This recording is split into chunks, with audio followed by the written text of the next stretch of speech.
The Great Hyperspace War, the first true battle of Jedi versus Sith, is a conflict that forever altered the balance of power in the galaxy. But to understand this war and its profound impact, we must first journey back to a time of darkness and exile, to the roots of the Sith themselves. After their defeat at the end of the 100-Year Darkness, a group of exiled Dark Jedi found themselves adrift in the unknown regions. Their wanderings led them to a remote, desolate world called Korriban, a planet steeped in the dark side of the Force. Here, these fallen Jedi encountered the red-skinned Sith species, a people attuned to the dark side. The Dark Jedi, driven by their lust for power and vengeance, quickly conquered the Sith. Through the twisted arts of Sith alchemy, they interbred with the native Sith, forging a new lineage that combined their Dark Jedi heritage with the potent Force sensitivity of the Sith. This union gave rise to a new order bound by sorcery and the dark side. Over centuries, this new Sith Empire flourished, becoming a realm of over 120 planets full of immense wealth and arcane power. Isolated from the Galactic Republic, both the Dark Jedi Exiles and their descendants, as well as the Republic itself, faded into obscurity in each other's histories. The Sith Empire and the Republic developed separately, each thriving, completely unaware of the other's existence. Today we explore how this forgotten empire would rise to challenge the Republic, leading to a conflict that would end with the Jedi believing they had destroyed the Sith once and for all. The Sith Empire, founded in 6900 BBY, slowly expanded its empire. The Sith Lords ruled with an iron fist, but their secret existence was discovered around 5100 BBY, when Marka Ragnos ascended to power.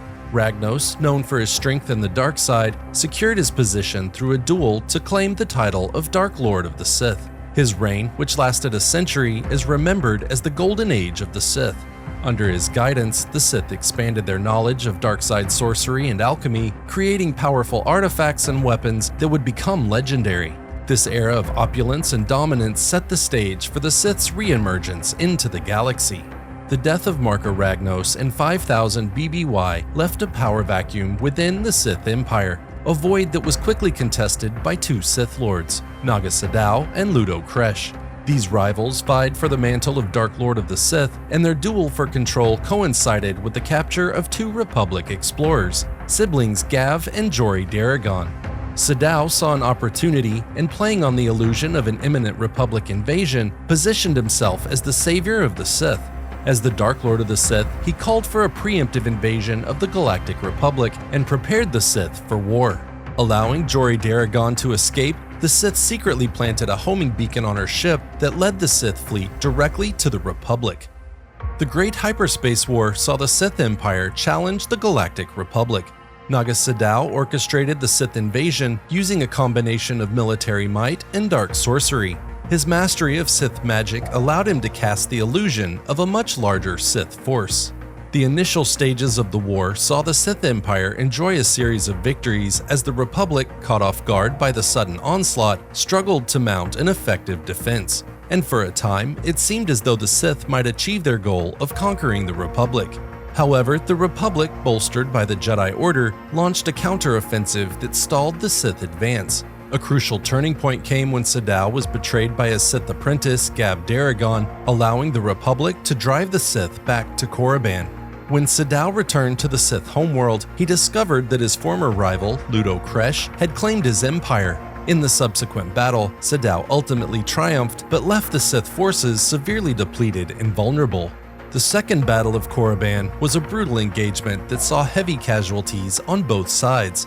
The Republic's relentless assault shattered the remnants of the Sith fleet, forcing Sadow to flee to the remote world of Yavin 4, where he would live out his days in exile. The Republic, having destroyed the Sith fleet, departed Korriban, their victory tempered by their heavy losses. For the moment, the galaxy was free from the shadow of the Sith, and the Jedi and Republic believed they had eradicated the Sith threat once and for all.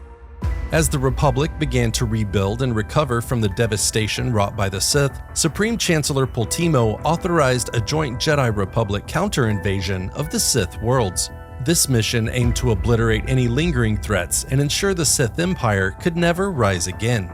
Across the Sith worlds, Republic battleships and bombers unleashed their fury on Sith military complexes and centers of power. Ground forces captured Sith survivors and refugees, while Jedi, when they encountered pockets of Sith resistance, severed their connections to the Force, effectively neutralizing them without taking their lives.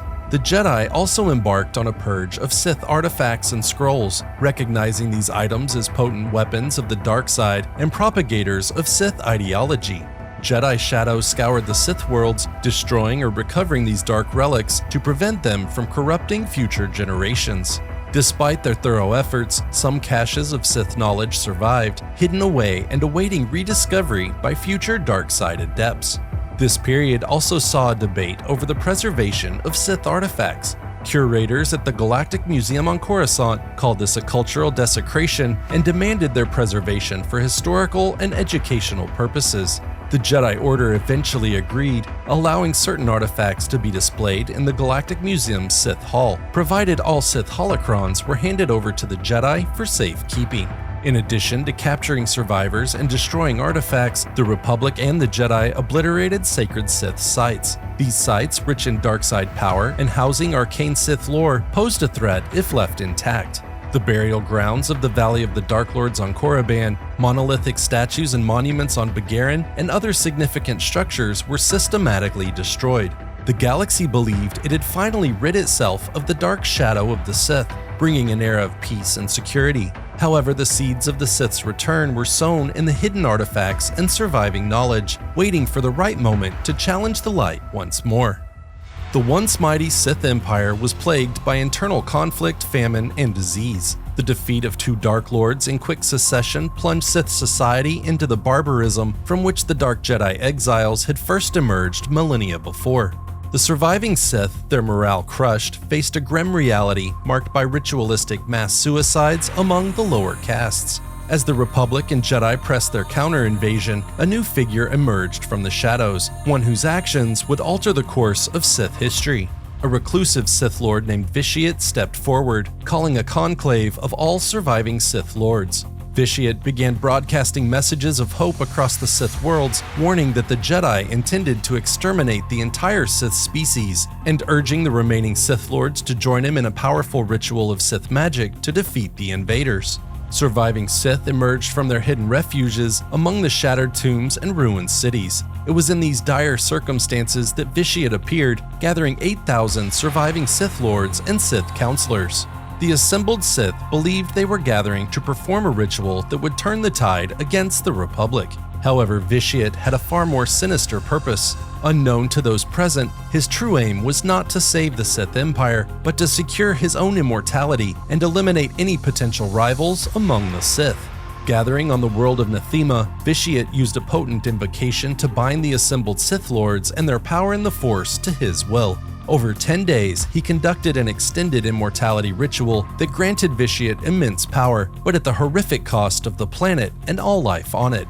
With his newfound power and the elimination of his rivals, Vitiate departed the desolate husk of Nathema. He publicly blamed the devastation on the Jedi and their intention to exterminate the Sith people. Taking up the mantle of Sith Emperor, Vitiate vowed revenge upon the Jedi and the Republic, rallying his supporters for a tactical retreat from the Sith worlds. The Sith Exodus fleet wandered the unknown regions for 2 decades before settling on Dromund Kaas. Here, Vitiate established a reconstituted Sith Empire under his control, setting the stage for future conflicts with the Jedi and the Republic. The Republic and Jedi's efforts to dismantle the Sith Empire in the aftermath of the Great Hyperspace War were extensive and thorough, but despite their best efforts, pockets of Sith knowledge and survivors persisted. To dive deeper into the dark legacy of the Sith, check out our video on one of the most iconic Sith Lords, Darth Maul. Discover the chilling tale of Maul's first Jedi kill and learn how this deadly assassin began his path of vengeance and terror.